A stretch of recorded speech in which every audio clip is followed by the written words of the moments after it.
So here you go, Jen. It is 9:14 a.m. on July 31st. Exactly. The temperature outside is tomorrow. He's in the future.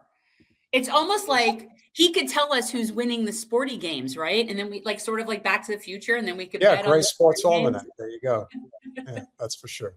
Well, speaking of glazing, this is buckle up. You two have been a dear friend of mine for 30 years. It's an honor to have you. And Lindsey would have been blown away that you took this long journey with your beautiful bride to be here today. He loved you. He loved the state of Israel. Oh my God, this is so much fun. Now, I think you should also keep this in mind. Yes, he loved the state of Israel. We know he did, but did he really love America? And I'm really not sure. Yes, very poor choice of words saying he was blown away. I know, everyone's loving him. So funny. Oh, yeah, I'm sure he was blown away. Very much so. Very much so. He loved the state of Israel. He loved the people of Israel. Do you have it on speaker, Ryan? Yeah, we're good. Okay. All right, connecting you now. Yeah. Hello. Hey, baby, Lindsey. Hey, Lindsey. How are you? I couldn't, I'm just so impressed. Glad to be your friend. I'm glad you are my friend. I'm going to meet with the president this weekend. I'm going down to Doral. I'm going to try to get him to join with y'all in Lebanon to maybe fly some with you. Would you like that? Yeah, I get that. I think you have a point, but I've been thinking about the other side of it for a second. We're concentrating right now on Iran. If we tell Hezbollah that we're going all the way, we threaten them, but if we actually do it, then they have no reason not to go all the way against us. And right now, that's not our interest. We can do it later. Well, well, that's actually good counsel. Good counsel. Okay, but let us take a moment and recognize that Lindsey Graham was such a person that Netanyahu thought he was a bit much. That's what I'm getting from this. Like, Netanyahu is telling him, no, we're not going to do that just yet. Like, he's having to be restrained by Netanyahu. Oh, come on. Can't we just blow them all to pieces? Right. So again, I don't care how he died. I'm glad he's dead. I don't give a fuck. I just want to know, again, who do you send the fruit basket to? I don't know who to thank. I'm just. Well, we have a couple of theories and we're going to get to that shortly, but we'll continue. I put it out there as an idea. You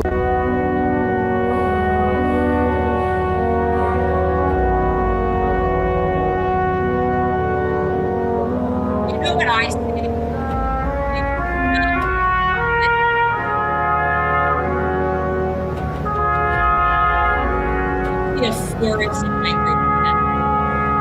I think, talk about seeing the forest. Take that off, please. You are now seeing the forest through the trees. I want you to watch something very quickly. I want you all to pay attention here. I want you to watch Rubio and watch how he moves and watch how he looks. So he's in a conversation right now. Can he walk in his shoes? We don't know. No, but Keg's Breath and Netanyahu and he are having a conversation, and watch what he does.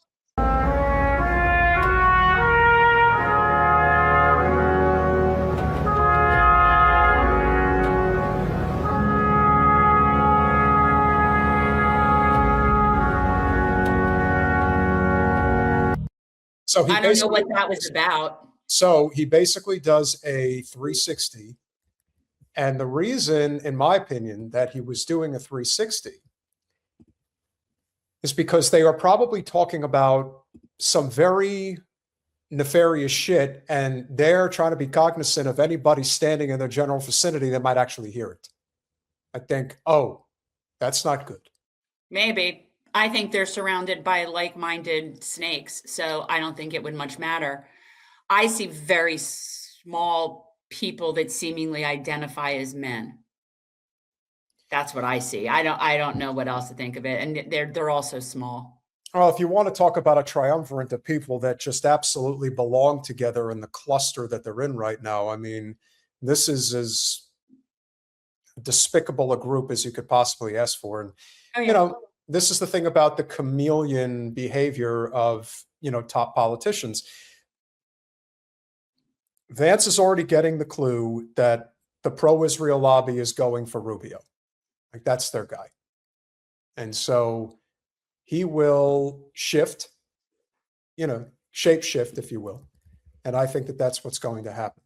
Now, we would be amiss not to address the most important voice when it comes to glazing Lindsey Graham, because God, that's such a gross use of words. sorry, but it's true.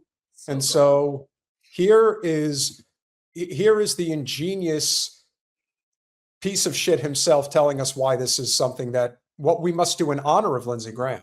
If his death is to be a reminder of anything, it shouldn't just be about Russian sanctions. I think that in honor of Lindsey Graham, we should pass that NDAA. We should pass the National Defense Authorization Act.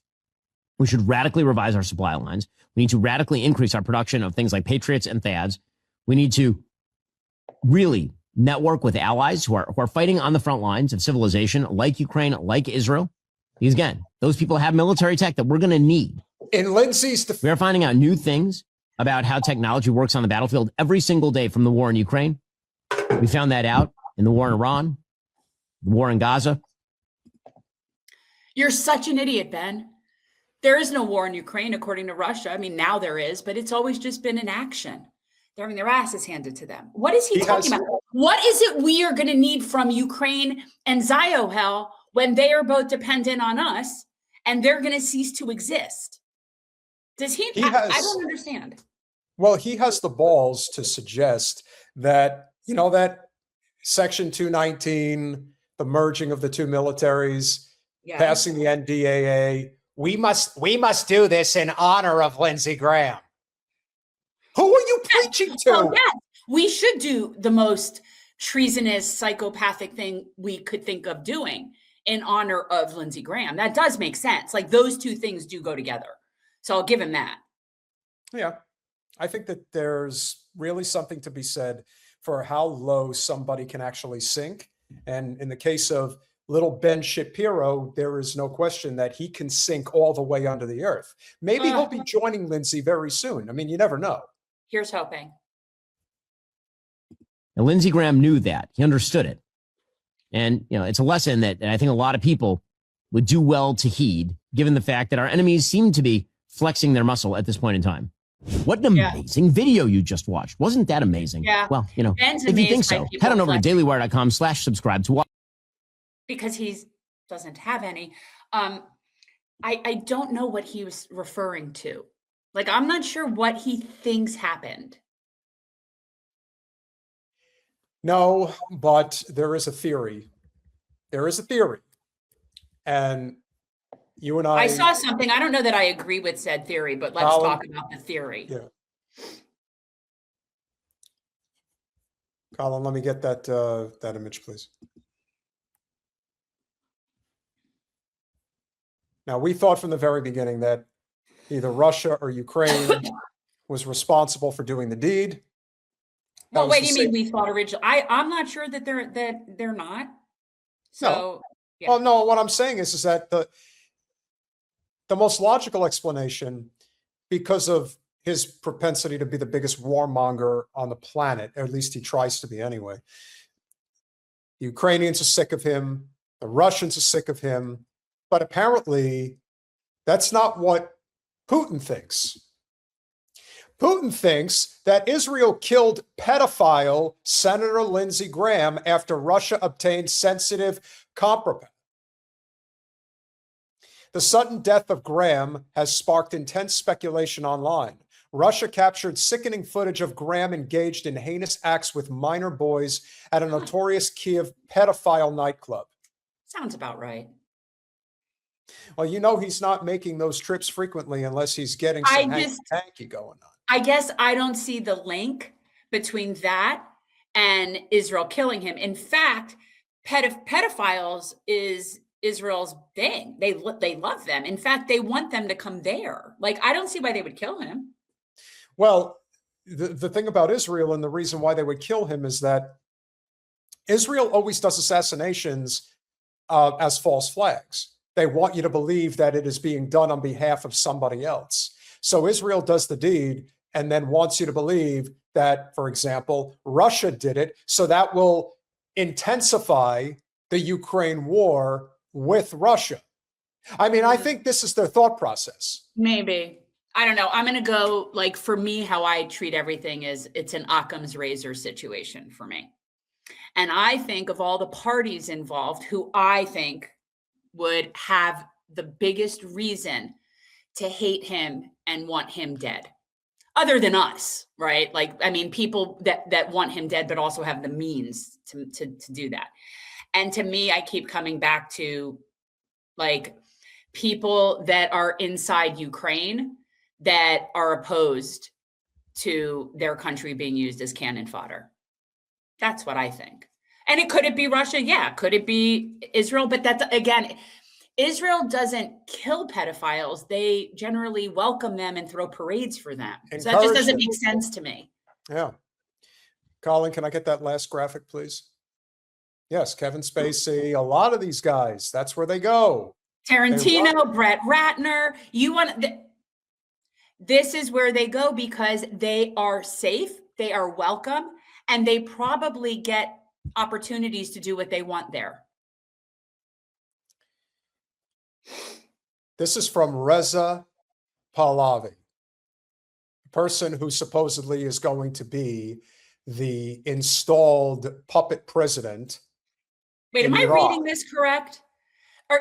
Are we supposed to believe that the Iranian people loved Lindsey Graham, who has been trying to nuke them out of existence for 20 plus years? That's what we're supposed to believe. Okay, well, that's ridiculous. Well, you take the Iranian, would you say the Iranian diaspora loves Lindsey Graham? Maybe. The wealthy, I would say the same diaspora people that have been misled and fooled into believing whatever it is. They just like any other, but it's a class thing. Yes. And this is, again, what ends up happening, and Tim Beck is right. Nobody takes him seriously except weirdo monarchists in Los Angeles and Toronto. And look, Max Blumenthal, a handful of others have confronted the Iranian diaspora and their elitist mindset about, we'll just bomb the shit out of our own people, whatever it's going to take to get rid of the Ayatollah. Did you stop to think that maybe the reason why you have an Ayatollah is because of the West? That this would not exist if you were not basically enacting a blood oath against the nation that didn't want to do business with you? Remember, Iran is one of the most powerful nations in the world that doesn't have a Rothschild's bank. That's not a coincidence. That is kind of how these things operate. And with it's Lindsey one of the oldest continuously existing civilizations, like right now, functioning on the planet. Yeah. We're 250 years old. I want people to wrap their, and we think we're so much smarter, so much better, so much more advanced, so much more civilized. They're laughing at us. Seriously laughing at us. And I mean, literally, they are laughing at us. Professor Morandi can hardly keep a straight face when he talks about like how we operate.